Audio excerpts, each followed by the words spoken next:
welcome to the Women Writing Podcast. I'm your book coach, Lisa Kovala. I'm an author accelerator, certified fiction and memoir book coach, and the author of Like Water for Weary Souls, Sisters Winter War, Surviving Struthoff, and the upcoming Hygge House Cozy Mystery Series. As a Finnish Canadian, I also love my coffee. Take a coffee break with us as we chat about all things writerly with authors and publishing industry professionals. And don't forget to sign up for my Women Writing newsletter on Substack and subscribe to my YouTube channel for more great content.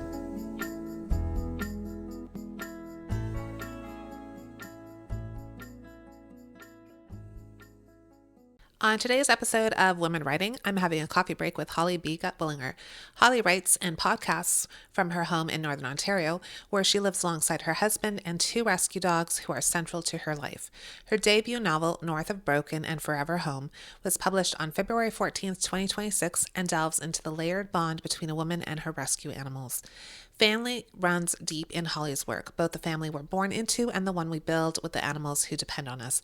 A graduate of the University of Toronto's School of Continuing Studies certificate program in creative writing, she's currently pursuing her MFA in fiction at the University of King's College. Holly contributes her time to the local writing community through her Writers Guild and the Women's Fiction Writers Association. Hello, Holly. How are you? I'm good, Lisa. How are you doing? I'm good. Thanks for coming for another coffee break with me. We get to have a lot of coffee breaks together, and sometimes we record them for other people. I mean, anytime I can have coffee with you, Amazing. I'm in. Yeah. What are you drinking today? Anything? Or are you done for the Well, day? no, but it's not coffee actually, now that I think about it. It's Diet Coke. Oh, yes. You are a Diet Coke fan. I know. I Yes. don't I drink one a day, but I don't even finish the can ever, which is, But it's a you bit of a know, treat. yeah, Yeah. yeah.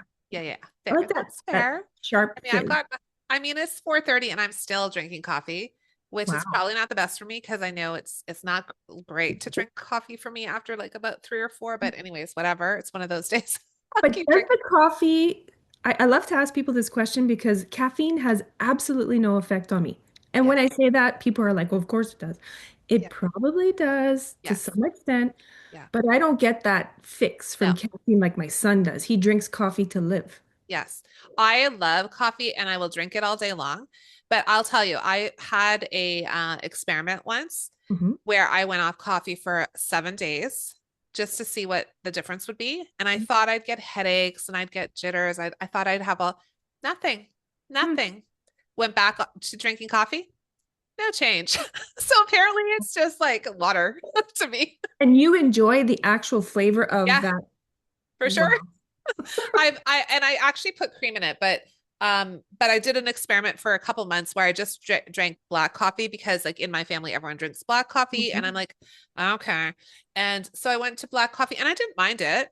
But then after a while I'm like, nah, I'm just put the cream in it again. Like it's just not like I just like a little bit of that lighter flavor. Yeah, so it's funny how I think it's just in my veins now. I'm not sure. Well, no, and for me, I feel like I had a grown-up moment this week because I was drinking coffee with this much flavored creamer and then a quarter cup of actual cream. So a latte, so to speak, but I took away the cream. Now I'm just at the little bit of That's what you flavored do. cream. Yeah, So, you have to just uh, adjust it slowly and then your taste buds just change. Oh, yeah, 100%. Yeah, good. okay. Well, I'm excited because you have been a frequent guest on this podcast. Mhm. And I can't remember the last time you were a guest, but I want to say it's in the spring. Mhm. And at that time, you were working on a book. You were maybe not even yet starting your MFA. Maybe you had thought about it by then, I possibly. had, I think I had applied. You had Oh, applied, yes. and a lot has shifted for you since last spring, and I'm really excited for you. Okay. So, first, let's talk about your book that's coming out on February 14th. So, this podcast is going to come out, I think, on the 17th. So, just right after it's been released, it'll be like brand spanking new baby book. So I talk Tell about us it like about I've it. sold thousands of copies. So we're February That's right.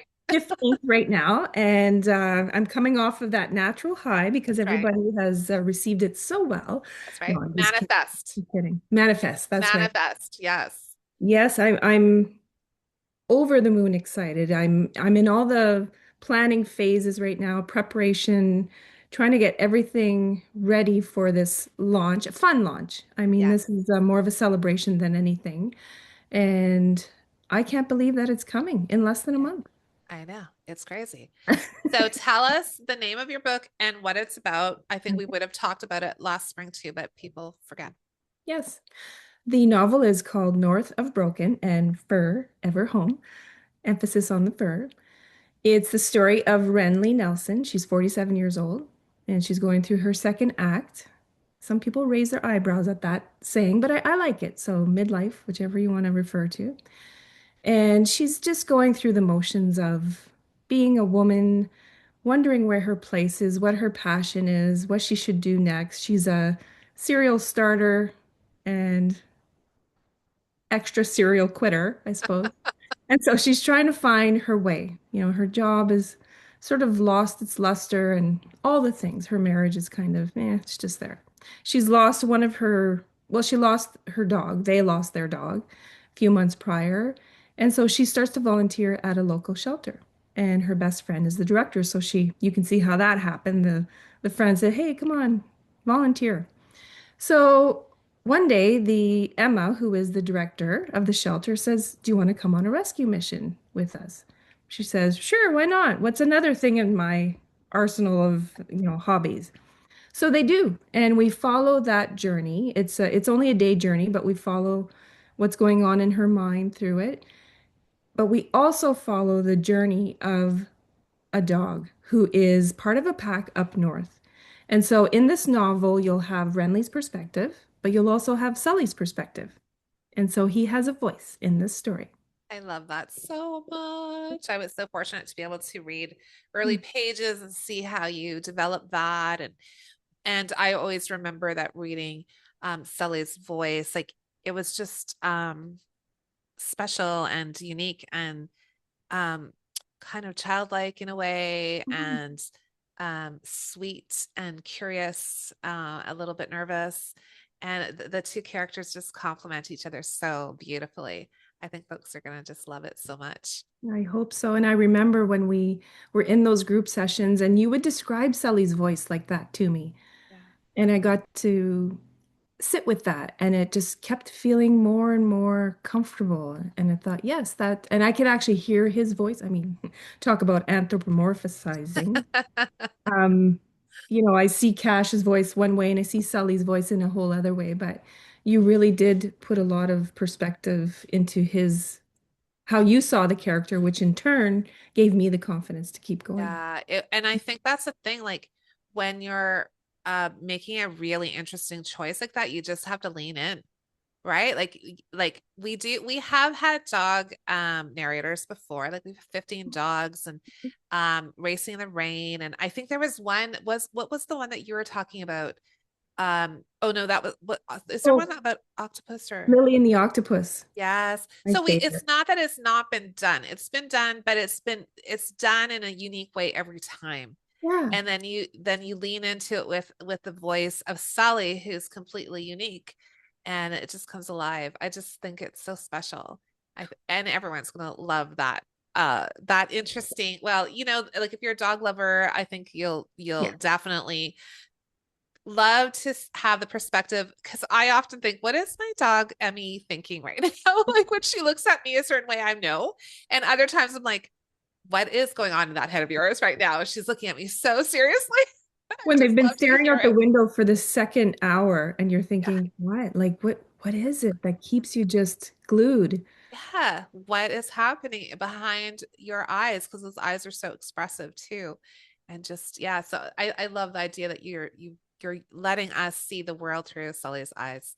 And of course Renly is so relatable. Like I mean, I guess partly because I am of her generation and I Hmm. see myself in her and I see the things that she's choosing and not choosing and kind of, struggling with. And I think a lot of folks of a certain generation will be like, uh-huh. Yep, I get it. I get that. Floundering in a way, I suppose, right? Like Yeah. wondering like one thing to the next. And I mean, I know my generation was of the mind that you stick with a job for a very long Yes. time. And that's still part of my thinking, a Yeah. little bit less, but there was that loyalty factor. Yes. And on a resume, if they saw that you jumped jobs too often, that was an X, I Red suppose. flag. Yeah. Red flag. And I look at my sons now and they don't feel the same way. No. They think No. of it as a stepping stone. I'm That's like, right. oh, interesting. Yeah. So, I feel that way too. I think we were raised as like almost loyal to a fault yeah. where you say yes to the thing and then now you're committed and you can't wiggle out of that and you're in it forever. And it's very hard to walk away from those things. And I know that I've you know, been guilty of that, just being in relationships or being in places where I've outlasted my And reason you're, for being there, right? Like, yeah. and then you have that guilt factor of letting a group down or letting people down because they still want you to participate, but also you have to make those choices. So I love that Renly is searching for what she wants her life to look like next. She's Hmm. she's an empty nester now because the last boy has gone to school. Hmm. And I think when that happens, it really does shift your thinking about your own life. You Yeah, who really you start to are. look at what you're doing and your choices differently because your kids are like doing their thing.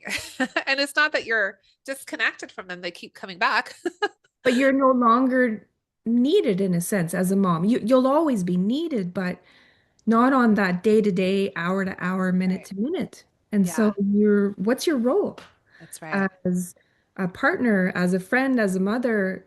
Yeah. You're trying to figure out where you fit in. Yeah, Or absolutely. maybe you just miss your kids like I do. Yes. Right? That's true too. And you don't want to have all those empty spaces Yeah. where you're wallowing in that you're doing things, interesting things and joining groups and meeting new people. And like I think that's such an important part of life is to be involved in things. But you're right. Like there's a quietness in the house when the kids leave that it's like wow, you just don't even my kids are I always talk about my kids being really they're introverted, they're very quiet, the house is very quiet even when they're here, but it still just feels empty. Does, because even just same with me, my boys were always very quiet and doing their own thing, but there was a presence, Presence. right? Yeah. To go from 4 to 2, Yeah. it's an adjustment. Yeah. And I've Well, been and in the missing stage a lot these last few days I of bet. missing my boys of Yeah. when they were little. So Yes. not regret, no regret, No, no. but missing a Yeah. lot. So Yeah. My niece and her husband were over last week with their newborn, who's I want to say 3.5 months or so. mm, Arthur, and he just to have a baby in your arms, it's just like it's been so long since I held a baby. mm, And it just you're like you say, it brings back all of those yeah. moments and they feel like they were yesterday, but like my oldest is 25. Like it's been a quarter century. But And I'm going yet, through, sorry? well, it's just so crazy that it's so long ago, but it feels like it was yesterday. And just to hold a baby makes you feel like A lifetime. a lifetime. It's I know amazing. I'm going through dreaming of old houses that we lived in. It's Yes. a whole thing that's going on. So Wow. I don't know That's what's bringing interesting. this up. I'm not Ooh, we sure. need some dream analysis person here to tell us better what's happening in that sense. If But I we think had the an old same radio happens. show where people called in, we could have somebody call in now and Yeah, analyze it dear on. caller, tell us, please analyze our dreams, or we'll analyze theirs. We'll just say what we think, and it'll be fun. As writers. It'll mean nothing, but it'll be so fun. Um, I was thinking about like even losing a pet, like in the story, Mhm. there's the loss of a dog, and I think that has set Renly off too. Like it's not like you talked about that presence of your pet, and then the presence of that pet is gone. Mhm. It's a real gaping hole in the family. And so, she's hesitating to get another dog. And I think, well, maybe she wants it, but her husband, not so much. I, And to set I the know that record story. straight. Yeah, exactly. I think we've all been down that Yes. street, but to set the record straight, no dogs are harmed or No, that's right. but it was a A beautiful previous story. boss. Yes, yes. I mean, it Yeah, was a story of older age and yeah, hip dysplasia, yeah, which was in fact my dog. And yeah, so I thought, this book is filled with moments of honoring people in my life, yeah. pets in my life, objects. And so it's scattered with moments of my life for sure. I like how you said honoring because that we Mhm. had a discussion a long time ago about whether you wanted to write a memoir or you Mhm. wanted to write fiction. And Mhm. what made you decide to go with fiction over memoir? Because I wanted Sully to have his own voice. I wanted him to have, now I know again, I'm asking you to set aside your judgment here, but I wanted the dog to have the ability to tell his story, but it had to come through me. And so I had to recreate his rescue story, even though I knew of the story and how it happened. But and I had to recreate so many other things as well, his voice. Yeah, But the stories in the book that come from the dogs are true. They are lived experiences with the dogs, but now they're just told through Sully's eyes. yeah. So So, good. yeah, Yeah. and I wanted the ability to be able to understand my dogs. Mhm. I'll never fully understand my dogs, Right. but I was able to accept them through the process. Yeah. That's interesting. And Hmm. you feel like having written it, you are better able to understand because I mean, I know your dog's a little bit Yeah, and one is a little bit higher needs, I would say. yeah, more hyper, Or yeah, assertive. Yes, assertive. yes, indeed. Yes. Yeah. He So it doesn't is come with the interesting. name Johnny Cash for nothing. So good. Such a great name as well. It is. So now you are at this, you've gone through that whole process. You've written, you've edited, you've had the beta readers, you Mhm. have a beautiful cover design, Thank and you. you've had to learn about all of the publishing things. How are you feeling about the decision to self-publish over the possibility of pitching and trying to find a traditional publisher? So good. Um, there are two things here. So I just spent a week in a residency online for my MFA, where there were American and Canadian publishers, agents, editors. And they're just giving us stories or seminars, I should say, not stories. And I thought, oh my goodness, if any, I know most of my peers here want to do the traditional route. They're probably walking away every night crying themselves to sleep Oh, because not that these individuals were trying to discourage us, but it is discouraging. yeah, And so you really have to outweigh, or I suppose like the pros and cons of going either traditional or self-publishing, but you have to have a lot of patience as well. yeah, And I mean, I do have patience to a certain extent, but I wanted my story to be out in the world. And I feel like I followed a certain path. I don't think that I over rushed it. I took my time, and I love having, I'm not going to say control, but I do love having the ability to be creative. And I can't believe just how far I've reached with my creativity on this because I've been doing things I never thought I would be doing. right. And not to say that I don't get frustrated. This is not a perfect scenario here, of course, but I've learned. I've followed people, and you being one of my absolute bow down mentor. Um, and I just keep learning. The learning's not going to end. Next year, we'll have another book, and I'll know that much more. So Right. it'll be that much less stressful. Yeah. But I'm Yeah. having so much fun in the process to the point where I'm thinking, gosh, who knows what the future holds? I love doing all of the outlining tasks. Yeah. So, It's so good because, mhm, you know, that whole discussion about self-publishing versus hybrid publishing versus traditional. mhm, And my opinion is, I mean, and you'll hear everyone has an opinion, but my opinion is really it's individual choice, what you want to do, what you mhm. want to pursue. Like, I've been fortunate to be traditionally published, but also I think self-publishing for me, it gives me I'm going to say control because I believe it does. It lets me make decisions that were out of my hands before. Mm-hmm. And I like that. So that's the Aries in me that is like, I want to do this. I want to do that. I want to do this. So I agree with you. Like it allows you to be creative and try things and experiment. And it's on us. It works. It doesn't work. And I accept that.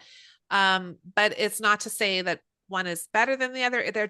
They look different, and it looks different how, um, what the responsibilities are for the authors. And I think it's different to some extent. It's a little bit different markets too. And there are doors maybe closed for some self-publishers, but there are also lots of ones that will open like widely. And I've been so surprised at how much is available to self-published authors because it's really had a big boon in the last decade, in a Exactly. way that I didn't really quite understand. And I'm coming from it from the perspective of I was never going to publish a book, period. You Right? Look at remember. you I mean, now. I was writing random poems and, I joined your group. Oh, I'll work on this project. Well, do you think you'll ever publish that book, Holly? No. Yeah. I'm like, haha, sure. But I mean, I really did not expect that. That was not in my trajectory. It was not a goal. Yeah. And here I am sitting in front of you saying, huh, I just ordered, 50 copies. So Yay. that's very exciting. And so I think that it has given me a purpose as well. Yeah.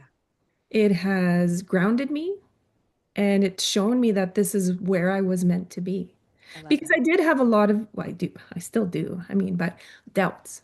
Sure. We'll always doubt ourselves, but Sure. you have great people who surround you and we pick Yeah. each other up. That's right. But I had doubts in the beginning, like as if I can pull this off. Who am I? How can I do? I don't have experience. So many, one-liners I could put in a book in itself of why I shouldn't, couldn't, and won't do this. But I don't know, You something do it just anyway. we it blossomed and coming back to a point you made of like control, and I was thinking this has been good for me in the sense that I was a yes girl as well, my Yes. entire existence. And this has taught me slowly how to turn that off. I'm not quite there, but and that's why that word control for me, it's like, oh, I still kind of cave sometimes. Yes. Yeah. But then I learn through the process of what I did. Yeah. I evaluate it, process it, and I'm Yeah. like, okay, I'll do it differently next time. Yes. Not Yeah. better, just different, right? Just differently. And I feel that that is exactly the way I like to think about things. Hmm. It's not a right or a wrong. It's just a choice with a different outcome. That's right. And then next time you say, well, that was the choice last time. Let's try this choice and see how that works. Yeah. And and even if somebody chooses self-publishing or hybrid publishing, it doesn't mean that they won't someday want to try traditional publishing and pursue that, or vice versa.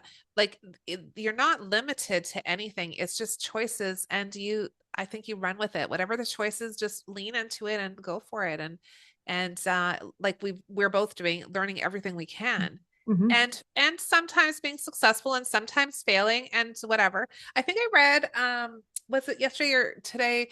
I read some kind of marketing thing, and they said, don't think like I'm experimenting with Facebook ads. So this is a new Hmm. world for me. And I'm experimenting with Facebook ads. And basically he said, think of them like you're testing the ad, and no ad will fail. What it's doing is giving you information. So Mm. every ad gives you information. It worked, it didn't work. The information about it not working. Okay, now you need to test in a different way to see would that land better.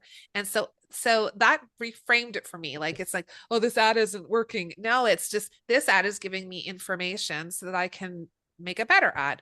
And so it's just like a learning process. And I think, It is. I didn't think I'd be having to learn this either, but here we are. Well, I mean, you and I will exchange notes every few weeks. Yes, Oh, did you know yes, about this? Did you know? No, did you know about this? And yes. so that exchange alone So is good.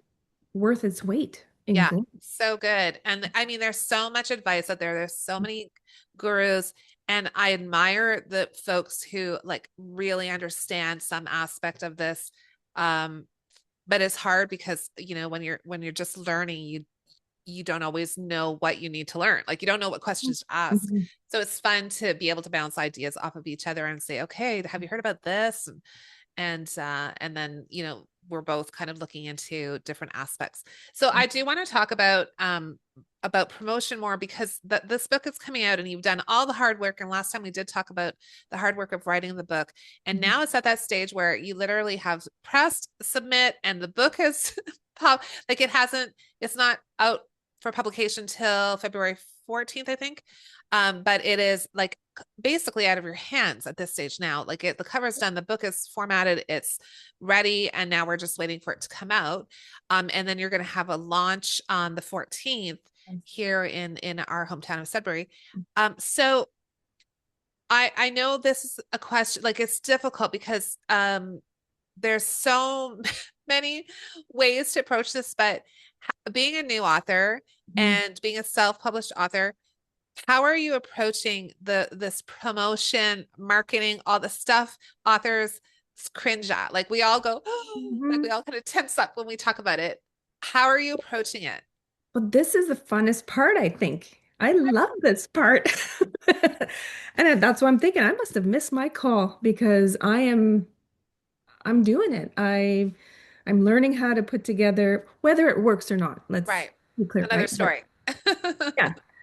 But the reels, the posts, the stories, I Yeah. joined TikTok, which is so weird, Yeah. so strange. But my latest post has received the most views. Amazing. Now, I want to say that I hope, and catch me if I change, but I don't want to be that person either that's constantly checking, going, oh, my post got, Right. 1,000 views, 2,000, whatever. I really don't, and I hope I never become that person Yeah. because I am in a fun stage. And so Yeah. I love creating. I'm creating my posters, my photos, my reels. I'm doing all of the legwork for the launch, and I'm doing it at a local cafe. And she has given me carte blanche, like go for it, Holly. And I'm so grateful for that. Like I bring things to her attention. She goes, yeah, it's fine. It looks great. I'm like, Awesome. oh, she's She's just just happy she's not doing it. She's like, not you do it, true. Good. Holly. Great. She's amazing. Like she's Amazing. really just letting me That's curate awesome. this launch in whichever way I want to. Yeah. So there really isn't an aspect that I haven't enjoyed. I get to speak with, people all over the world Yeah. about my book, I know. my Incredible. blogs. So, Yeah. Incredible. what else would be included in promotion there? Ah, So I know that so both you and I do a lot of podcasts. yes. You host your podcast with your son Rogan, which is lovely. I was listening to an episode this morning. Thank So you. delightful. And but you're also a guest on a lot of podcasts. So I mean, we both have decided to use a publicist. So can we talk about that? Think so. I think he would. I think he'd be we don't need to name names, but um so I stumbled on him because he was contacting me about a guest Mhm. and then I'm like, "Hey, tell me more." Yeah.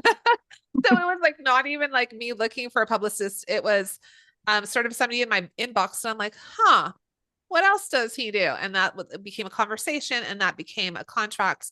And so I'm going to say even though it's only been since November or December that I've Mhm. had a publicist, it is life changing for an indie author to have somebody in their corner, Mhm. giving them opportunities, and you can say yes or no to them, but it's exposure we wouldn't be able to get otherwise. How are Absolutely. you feeling? Definitely the same. I remember being in the coffee shop with you, and we were surrounded with our peers around the Yeah, table, and you were chatting about it. We're like, go for it. I know. I was having one of those Yeah. moments. I think I was having that imposter syndrome moment. Yeah, Like, who am I to exactly. have a publicist? Yeah. You knew you wanted to, but you just, Yeah, I you needed a know, little push, which is yeah. why a little writing group is awesome because they are so supportive and sometimes see things from an outside perspective that you don't understand. Like, Mhm. I think I kind of understood why it would be useful, but I also wasn't really sure what it entailed. And so you ended up getting the same publicist, which I think is great because we have our this lovely person who's Yeah. doing all this work Yes. behind the scenes. Yeah. And yeah, so what I love about it for you well, I Mhm. mean, for both of us, but I love about it for you is you wrote your book, Mhm. you, and not ever intending to write a book. And then you wrote a book and you're like, okay, I'm going to publish. Mhm. And then you're like, well, if I publish, I'm going to do the things. And you were like, I'm doing the things. And I was like, yes, Just got to do the things. I mean, the things. I've had great influences um, in front of me to that are leaders, and I'm looking at one right now, and I thought, gosh, I want to be able to do that as well because it just seemed like I kept being pulled towards it somehow in one shape or another, and this gravitated into something completely unexpected.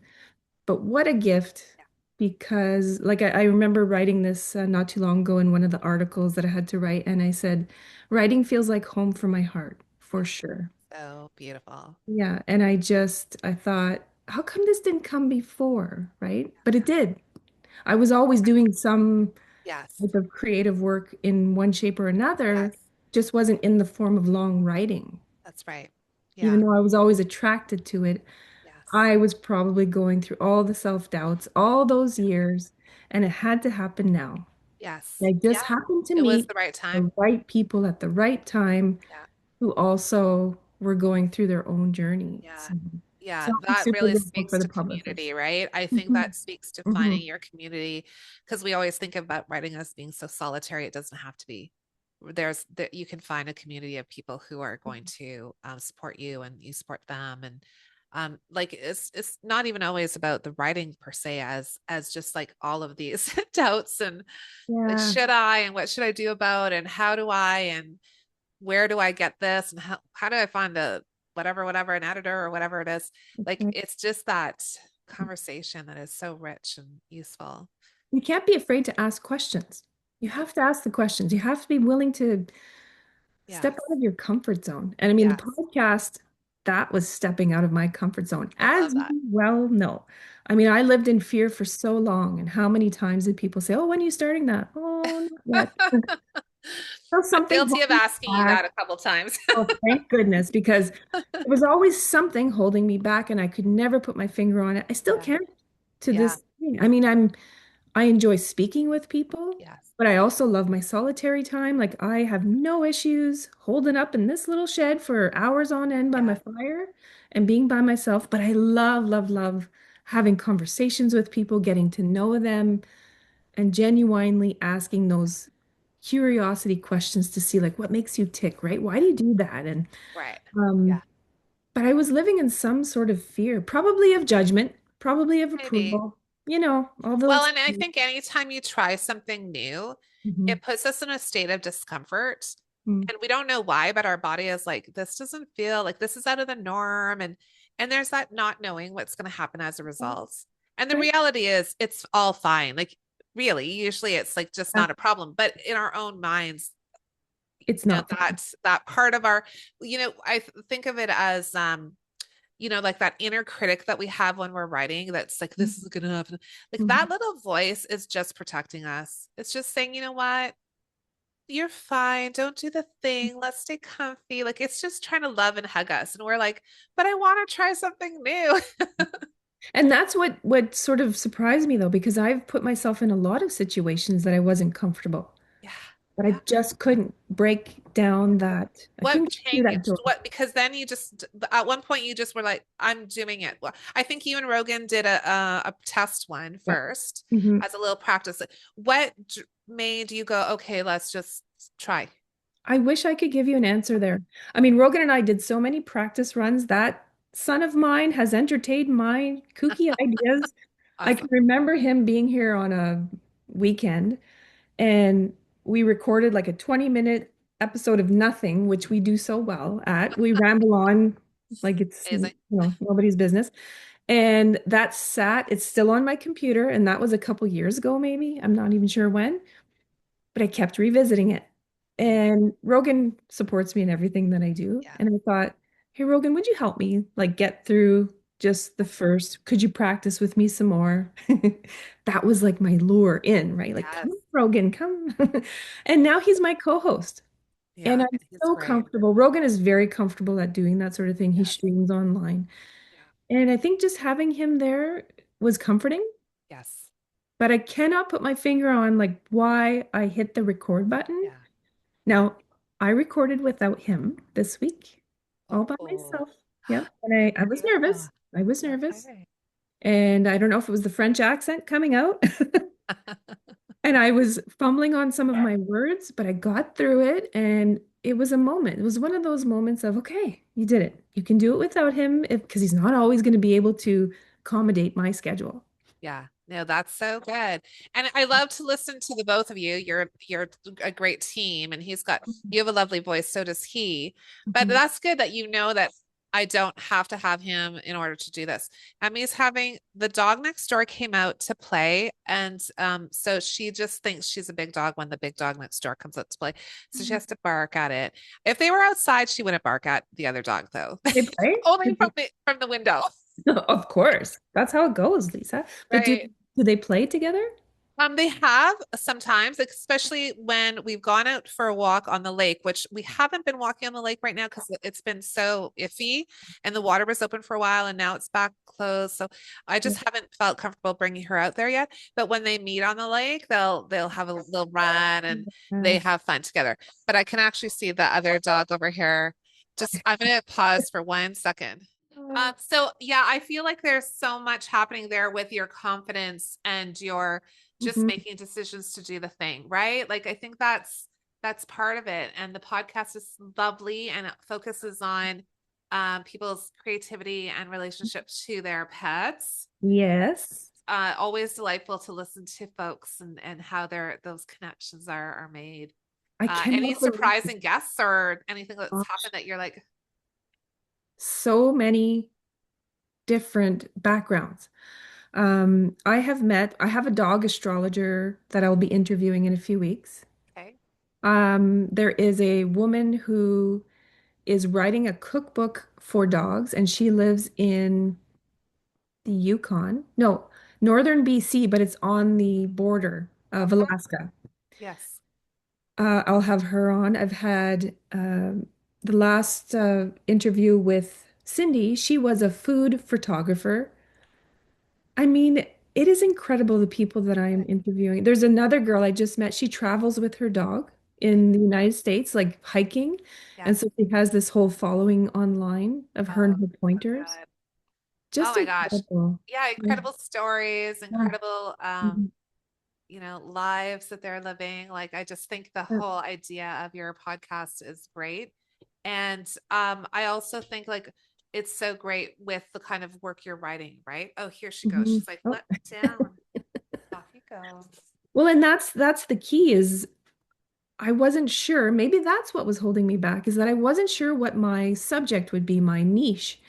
And then I thought, well, hello, Yeah, writing a that book with makes dogs. Why wouldn't you yeah. And accompany it's your that? love. Like you just love Yeah. the dogs, you love their companionship. Like it just But lights you up. Sully So it makes sense. influenced my creativity. Yes. He gave me this story Yeah. to write. And Incredible. so it just fit. I Yeah. thought Perfect. my dog influenced my creativity 100%. Yeah. My other dog is always on my lap when I'm knitting or Yes. writing. So it's just part of who I am. So Yeah. I knew that there were others out there who Yes. were just yearning to tell their dog and cat stories and Absolutely. you So know good. we haven't branched off to too many other animals yet, but I know they're out there. They're out there and they'll be interesting, Oh yeah. right? Yeah. I know that there are folks with some very fascinating Hmm. pets of different kinds, reptiles and various things. So I don't know if you're going to get into that whole family of things, but Well, I mean, it's what a pet's a pet. that's right. Mm. I just think that like I just admire you so much. I feel like you just made the decision to do this thing and you are making like great decisions as you go. So many of us take a very long time to go, oh, maybe I should be telling people about my book. Maybe I should be posting about it. Like it's almost like, but you're making a decision to be like, I want it to do the best it can do, and I need to do the things. And that's amazing. And I think all authors should go, okay, I've put so much work into writing this book. I need to also do the work to get it out into the world and to promote it. And so I think what you're doing is incredible. And I hope people will just kind of pause and say, okay, what else can I do? And what's my plan here? Yeah. I mean, some people would look at it as a little bit, it's wow, that's a lot. Like you take on a lot. And that's just been my personality. That's me. Yeah. I enjoy doing the things. Yes. And I've had people criticize me for taking on too many things. And I've said, well, I just want to try it all. Yes. But I also think it's because I was also searching Yes. for that thing that Right. gave me meaning as Yes. an individual. And I found it. I mean, it's Yeah. not that I didn't find it in all those other Yeah. hobbies that I've tried or sporting events, but like I said, I mean, it's where my heart is at home, Yeah. and I don't think that will ever change. And so Amazing. coming back to the decision to self-publish versus traditional, I chose me Yeah. instead of waiting for somebody to choose me. I I love mean, it. because it's subjective, right? Yeah. You could have 10 people standing in front of you, and I will in the Yes. next few months. I'll have 10 different people who will have 10 different opinions on That's this right. story, Yeah. but that will be their opinion. That's right. Look, I'm telling That's right. myself this now because it's, No, but it's a true story, but it right? is. I mean, and so no, I wrote this story. I have to always come back to my origins. I wrote Yeah. this story for me. I Yeah. wrote it for my dogs Yes. because I wanted to understand and accept them for who they were Yeah. as they did for me. Yeah. So And that I really truly believe you'll find your readers. I do. I think there are readers for every story and they're out there. And I totally love what you're saying about choosing, like the idea of choosing ourselves with that instead of waiting for somebody to choose us. Because I think that's been a lot of cases, like for a lot of folks, that's Mhm. been a lifetime of waiting for somebody to choose us. And now we're like at this stage in our life and we're like, ah, no, don't need it. No, don't need that. I don't need that anymore. I need to follow my own heart and dreams and make those decisions. So I think it's fantastic. And I never chose myself. I Yeah. never did. I always put people before me. Yeah. Always. I That know is, that. And I still yeah. do. But I know. now, It's a hard thing to break. I always say I'm a recovering perfectionist and recovering people pleaser because I mean it's still my tendency, but I'm trying to be like, oh yeah, I don't actually have to please yeah. everybody. And in fact, I can't. Like I've learned that. Like even if you want to, you can't. So it's this sort of acceptance. I have one more question for you. Yes. Way back when we had our last podcast together on this show, Mhm. we talked about what you were experiencing then, which was joy. And you felt so much joy in what you were doing. Do you Mhm. still feel it today? Yes.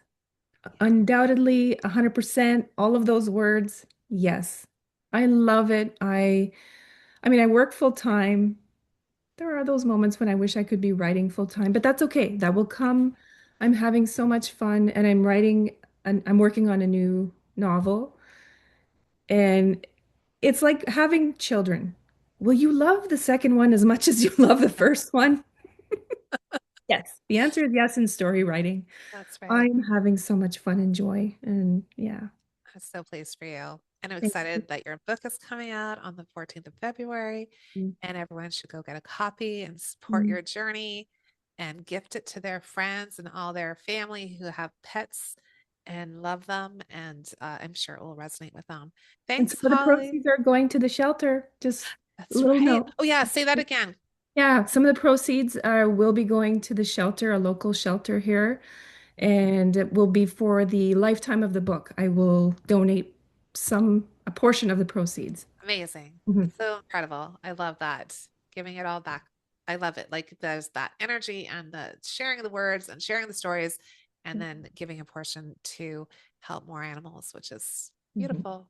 Thank you, Thanks, Lisa. Holly. It was so fun chatting. Thank you. We'll have coffee again soon. Okay. After this. I believe writers need sisu, strength, courage, and determination to get their projects done, and I can help you access your sisu. Are you working on a novel or memoir? You don't have to do it alone. Join us in the Women Writing Circle. We meet bi-weekly for 90 minutes to get pages done. Or consider applying for an upcoming group book coaching program to develop the foundational elements of your story in a supportive community. These 8-week-long programs include weekly coaching calls, goal setting, craft discussion, and personalized feedback on writing tasks. If you'd prefer to work one-on-one, contact me about one of my coaching packages at lisakovala.bookcoach.com. Thanks for taking time out of your schedule to have a coffee break with us at Women Writing. Don't forget to subscribe to Women Writing on Substack. If you like this episode, share it with someone who needs a writing break and a little inspiration. Happy writing! Thank you to Michael Jensen for his original music and editing, and to Mia Jensen for the logo design.